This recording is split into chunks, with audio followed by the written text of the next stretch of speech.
Reading comics, toys are hella sick, hella whacking it, taking bad hits, taking back hits.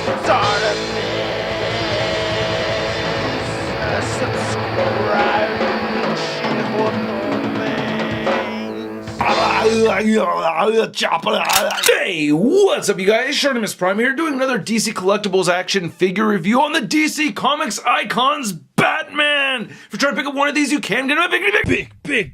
Get your big badass toys at BigBadToyStore.com.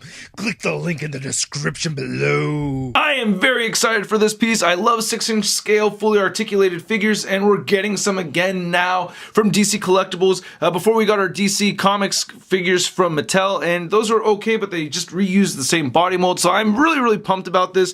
Cannot wait to open this. On the side it says 01 DC Icons Batman Last Rites. On the back you can see the other figures from the wave. I did get Green Arrow. I might pick up the other two. Then on the side it says Batman right there. We get the Bat logo over there. And then one thing I wanted to mention too, I meant to say this in my P.O. Box pickup videos, that JC is hosting a giveaway for $200 store credit to Big Bad Toy Store, so check the link below for that. Alright, let's get to it and crack this thing open. And here's the Batman out of the packaging. A very cool figure. I'm very happy with this piece. Very poseable. I love the articulation. There are some parts I think could have been done a little bit differently, but for the most part I really like this figure. It's very fun to pose. Now he does not come with a flight stand. That's a Mafex stand right over there, but he does come with a lot of accessories. We get two sets of interchangeable hands. You can see he has the fisted hand, and then you have the Batarang holding hand right over there. And you get two Batarangs, which look really good. I like the glossy paint that they used on these. Same thing with the glossy paint that they used for these hands, which I'll go over more in a bit. You also get this cool grapple gun over here too, which I really like. So you just pull this string right over here, then you can just adjust it any way you want, so I think that's pretty awesome. And they're pretty generous with this string. It measures to be about 11 inches long. I've mentioned the fragility of DC Collectibles figures in the past, but they have really tackled that problem. There's no issue with anything feeling like it's about to break on these. I have not broken anything on this, and these hands swap out very easily. Now I really do like the head sculpt on this figure. I really like the added wrinkles right here above the eyebrows. Get some nice paint right over there too. The eyes look very clean. I like the flesh tone a lot. The paint for the mouth looks really good. Does get a little fuzzy right over here. Not so fuzzy on that side though. And coming around this side, the ears look really good.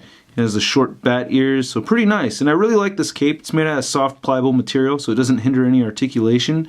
I like the wrinkles in the cape and everything. Looks really good, so I'm liking that. And looking at the torso on this guy, it does look a bit thin. I don't know. I feel like Batman should be a little bit bulkier than this. It's not too bad or anything, but I don't know. Not like Dark Knight Returns huge, but you know, just a little bit bigger than this. But anyway, the muscle definition looks really good on the figure. There's no shadowing effect or anything like that, but there is variation of paints on here. Like you get this matted look right over here. Nice deco for that Bat logo. I really like that.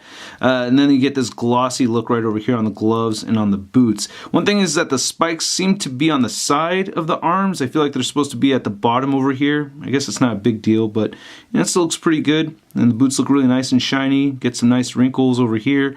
And I do get a little bit of scuffage from moving the legs up a lot, but the utility belt looks fantastic. You get some very nice color variation with the yellows, some nice gold painted over here. He does have a bit lanky legs. I mean, overall, I feel like it's a little bit on the lanky side for a Batman figure, but not bad. And you do have these peg holes at the bottom of the feet, and then here's looking at the back of the figure, so he has some nice back muscle, and there's the bat butt and the bat legs. So for the most part, I like the articulation on this figure, but I do have my gripes with it, especially the head joint over here. I feel like it's tricky getting him to look up, and superhero figures should be able to look up, I think, relatively easy, but he does look up that much.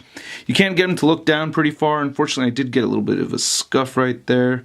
Anyway, you can move the head side to side, and you do get neck pivot. You also get ball jointed shoulders that move out that much that you can rotate them forward. You get a bicep swivel. You also get double jointed elbows that bend in just a little bit more than 90 degrees. You get a wrist swivel, and all the wrists hinge up and down, even the grapple hook one. You also get a diaphragm joint over here. It rotates side to side just a little bit. You don't want to move it more than that. He also crunches at that diaphragm joint, and he can crunch back at the diaphragm. You also get some diaphragm pivot. He also has a waist crunch over here, which is pretty cool. You can move that forward that much with both joints all together, and they both move back that much. Wow, that's pretty far. You also get hip joints that allow him to do the splits. He can kick forward pretty far. He has no upper thigh cut over here. Pixel Dan and I were talking to Jim and Kevin about that, and they're saying, I think it'll work out without it. And I can see what they're talking about, because as soon as you get it to move forward like that, you can rotate the upper thigh a little bit like that. However, I still wish we did have that thigh cut, because it just makes it a little bit easier for posing, because you can't really rotate it around when the legs are down. Anyway, he has double jointed knees right here. He does have boot rotation, and the ankles move down, they move up, and he has that beautiful ankle pivot. Now this figure has been advertised to be in the 6-inch scale, and Batman's standing just a little over 6 inches tall. And then to compare this Icons Batman figure to some other 6-inch scale Batmans, we have the DCUC Batman, we have the animated series from DC Collectibles, the Mezco 112 scale Dark Knight Returns, then the Dark Knight Mafex Batman. This guy is definitely the shortest one out of these 5. He is technically a 6-inch scale figure, but much smaller than what we usually expect for 112 scale. And then to compare this Batman figure to your average size Marvel Legend, here he is next to the Marvel Legends Big Time Letdown Spider-Man. Hey there, little Batman, I got a brand new theme song, check it out, it goes like this.